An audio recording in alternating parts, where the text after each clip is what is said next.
संभावित बातचीत की खबरों के बीच पाकिस्तान में ईरान के राजदूत रिजा अमीरी अमेरिका पर निशाना साध रहे हैं। कहा कि आप अंतर्राष्ट्रीय कानून का उल्लंघन जारी नहीं रख सकते, अपनी नाकेबंदी को और कड़ा नहीं कर सकते, ईरान को युद्ध अपराधों की धमकी नहीं दे सकते, गैर वाजिब मांगों पर अड़े नहीं रह सकते, बयानबाजी से समय बर्बाद नहीं कर सकते और कूटनीति का दिखावा नहीं कर सकते। पाकिस्तान में ईरानी राजदूत ने साफ साफ कह दिया कि जब तक नौसैनिक नाकेबंदी बनी रहेगी तब तक मतभेद बने रहेंगे।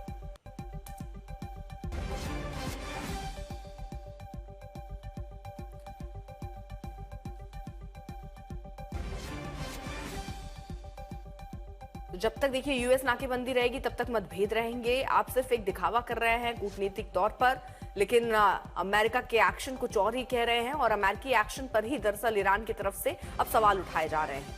यानी हम तनाव चाहते नहीं, बट अमेरिका ने वहां पर जिस तरह से अपनी नौसेनाओं को रख दिया जो कई तरीके के सवाल उठाते हैं, जिसके बाद ईरान ने वापस हॉर्मुज पर एक तरीके से नियंत्रण अपना बना लिया और ईरान ये कह रहा है कि जब तक नौसेना वापस वहां से अमेरिका की नहीं जाती तब तक हम बातचीत के लिए तैयार नहीं हैं। कल ही ट्रंप ने यह ऐलान किया था कि उनके प्रतिनिधि पाकिस्तान में इस्लामाबाद में जा रहे हैं, वहां पर बातचीत होनी है, लेकिन ईरान की तरफ से कोई संकेत ऐसे आए नहीं। हालांकि उसके बाद वहां के मीडिया की तरफ से बताया गया कि जब तक अमेरिका अपने नौसेना को पीछे नहीं करता हॉर्मुज से, तब तक कोई भी बातचीत की संभावना नहीं दिखेगी। और इसके बीच इस जानकारी ये भी आ रही है कि जेडी वेंस फिलहाल इस्लामाबाद नहीं जा रहे हैं। यानी जो संभावना दिख रही थी कि दूसरी दौर की वार्ता हो सकती है, अभी फिलहाल वो नजर नहीं आ रही है।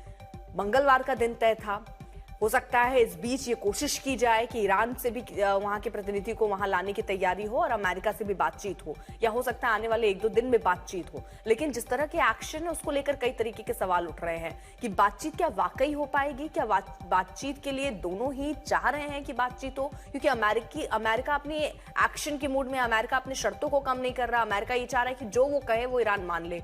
ईरान ये कह रहा है कि हम जो चीज आप युद्ध में नहीं जीत पाए, आप चाह रहे हैं मैं टेबल पर आपको दे दूं। यानी आप ये चाह रहे हैं कि आप संवर्धित यूरेनियम ले लें, आप हमला करके ले नहीं पा रहे, लेकिन आप ये चाह रहे हैं कि अब मैं आपको आकर कह दूं ये लीजिए हमारा सारा संवर्धित यूरेनियम।